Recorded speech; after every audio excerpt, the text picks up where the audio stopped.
Baik, selamat siang mahasiswa-mahasiswi STPM Santa Ursula ND. Hari ini, minggu ini kita akan membahas mengenai teknik analisis masalah. Ada dua teknik analisis masalah yang akan kita pelajari. Yang pertama adalah analisis pohon masalah atau tree problem. Dan yang kedua adalah analisis tulang ikan atau fishbone analysis. Nah, sebelum kita masuk pada materi dua analisa masalah ini, sebelumnya dalam melakukan analisa permasalahan, baik itu dengan menggunakan teknik analisis pohon masalah maupun tulang ikan, hal penting yang harus Anda ingat adalah prinsip kesadaran kritis yang dikemukakan oleh Paulo Freire. Nah, menurut Paulo Freire ini ada tiga bentuk kesadaran pada seorang manusia, atau lebih khususnya karena dia lebih banyak melakukan lebih banyak terlibat dalam aktivitas pendidikan, maka menurut dia di dalam proses pendidikan yang dia temukan ada beberapa kelompok kesadaran yang dimiliki oleh orang-orang. Yang pertama adalah kesadaran magis, yang kedua kesadaran naif, dan yang ketiga adalah kesadaran kritis.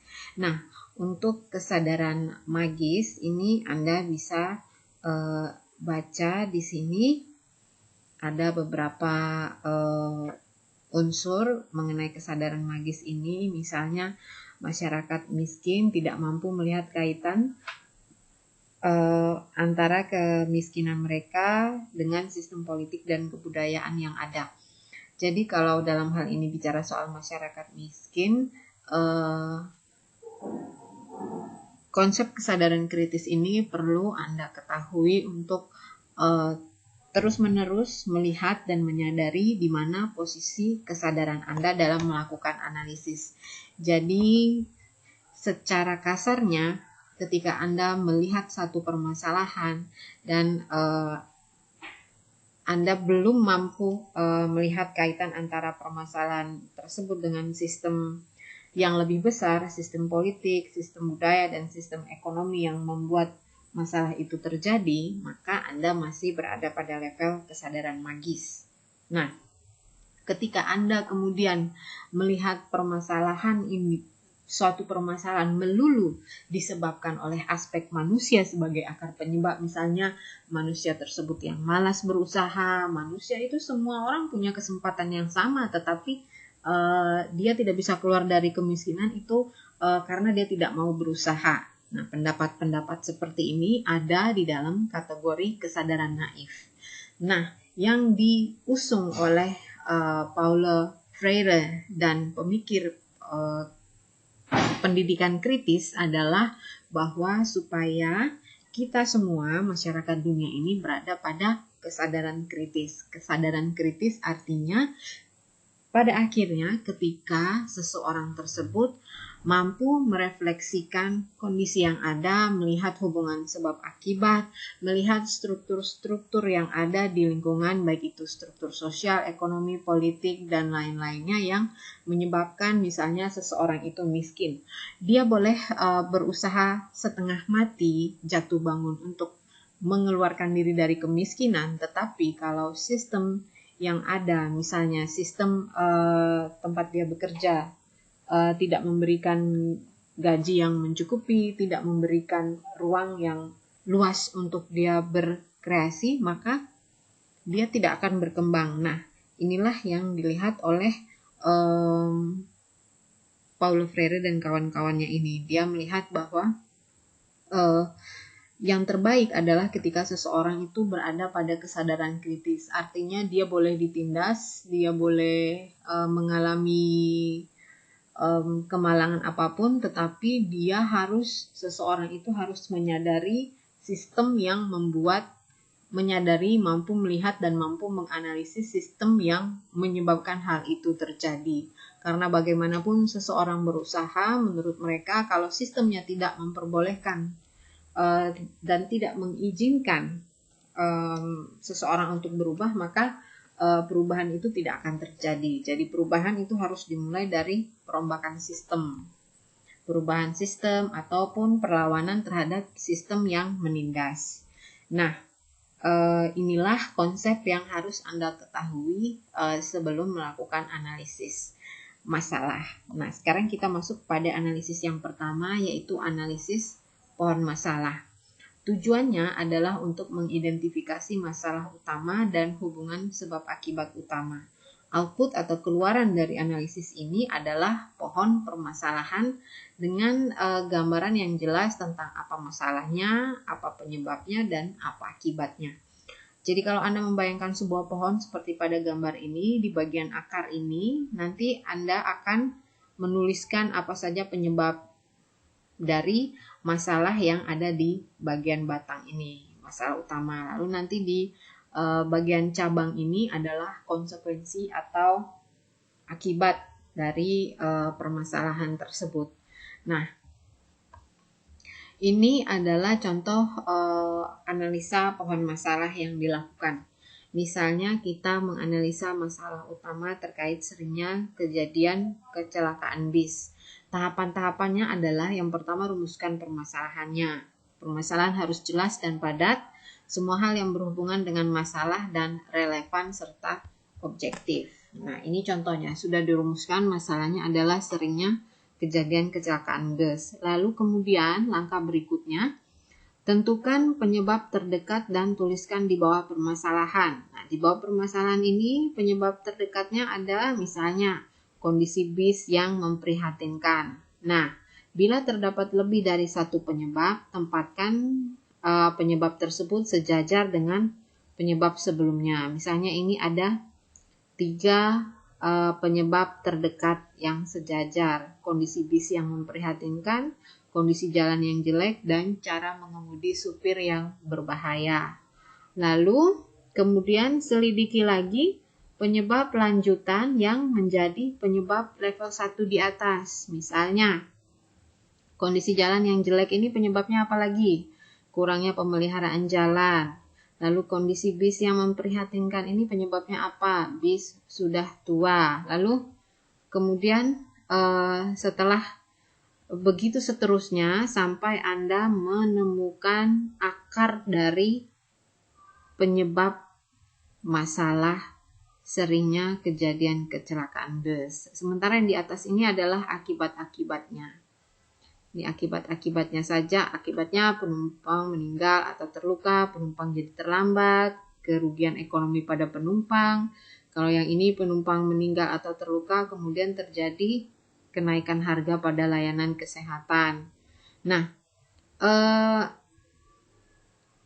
analisis penyebab ini Anda lakukan terus-menerus sampai Anda menemukan penyebab yang paling awal terhadap masalah utama. Setelah Anda menemukan penyebab yang paling awal, maka Anda dapat menemukan akar dari masalah tersebut. Nah, setelah itu barulah dirumuskan solusi untuk masalah ini dari gambaran penyebab dan akibat yang sudah Anda temukan.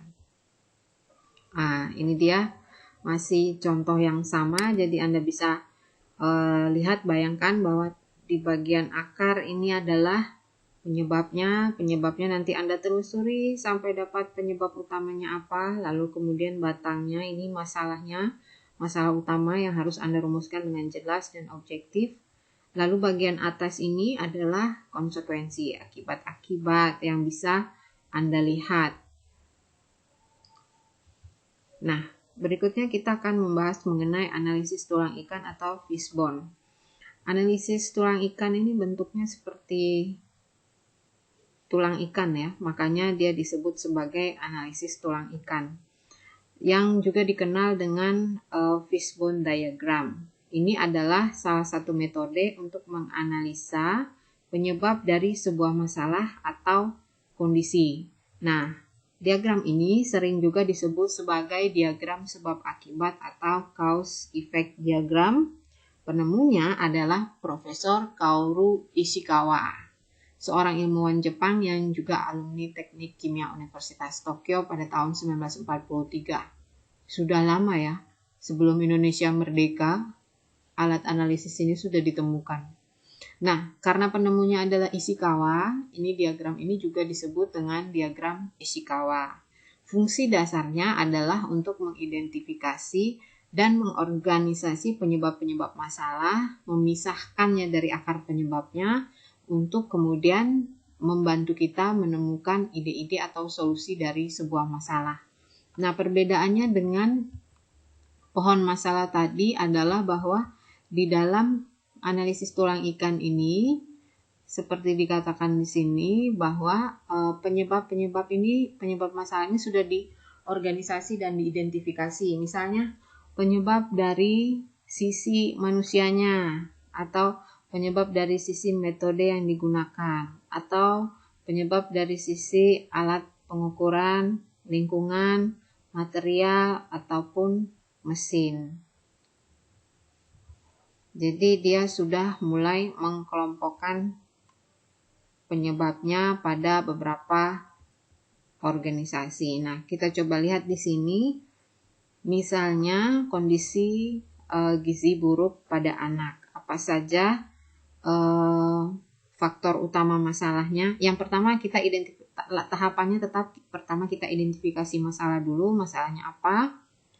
Gizi buruk pada anak misalnya. Lalu tahapan yang kedua adalah mengidentifikasi faktor-faktor utama masalah. Jadi faktor utama masalahnya, kenapa terjadi gizi buruk pada anak, ini penyebabnya ada di kelompok metodenya, metode sosialisasi yang bermasalah, lalu pada manusianya, pada lingkungan, dan pada sarana yang ada.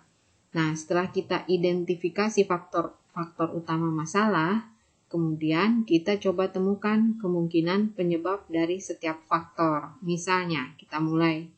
Contohnya, gizi buruk pada anak yang disebabkan oleh permasalahan di bidang sarana. Apa yang menjadi penyebab sarananya ini bermasalah adalah karena misalnya pelayanan kesehatan tidak memadai, obatnya kurang, transportasinya kurang, dan pembangunan tidak merata. Ini adalah beberapa hal yang mengakibatkan kurangnya sarana pemenuhan gizi pada anak. Lalu kalau dilihat lagi dari segi lingkungan, apa yang menyebabkan lingkungan, kondisi apa yang membuat lingkungan tidak mendukung gizi pada anak. Misalnya tanah kurang subur, sehingga makanan yang penuh gizi tidak bisa ditanam untuk bisa dikonsumsi anak-anak. Apalagi dari segi lingkungan, misalnya adanya infeksi, adanya pandemi, misalnya pandemi COVID-19 yang mengakibatkan anak-anak kemudian mengalami kondisi gizi buruk. Bisa jadi karena masalah gagal panen sehingga mengakibatkan pangan yang kurang. Nah, begitu seterusnya ya. Dari segi manusianya pola asuh anak, mungkin kurangnya pengetahuan atau pendidikan orang tua terhadap gizi yang baik bagi anak. Hal-hal ini yang menyebabkan kurangnya kualitas manusia yang mengakibatkan anak-anak mengalami gizi buruk. Seperti itu seterusnya ya. Dan yang terakhir, yang keempat, tahapannya adalah melakukan analisa hasil diagram yang sudah dibuat. Setelah membuat fishbone ini, maka Anda dapat melihat semua akar penyebab yang sudah ditemukan. Lalu kemudian dianalisa lebih jauh lagi untuk kemudian dicari tahu solusinya apa untuk menyelesaikan akar masalah. Nah, jadi misalnya kalau Anda sudah mulai menemukan akar masalah di bidang sarananya itu apa, di bidang metodenya apa, di manusianya apa, di lingkungannya apa, maka solusinya harus berkaitan dengan akar masalah yang Anda temukan untuk mengatasi akar dari masalah. Jangan solusinya kemudian untuk mengatasi penyebab yang lain, tapi harus berhubungan dengan akar masalahnya. Nah, Baik, demikian itu analisis tulang ikan dan analisis pohon masalah materi minggu ini. Kalau misalnya ada pertanyaan, Anda bisa memberikan komen setelah video ini.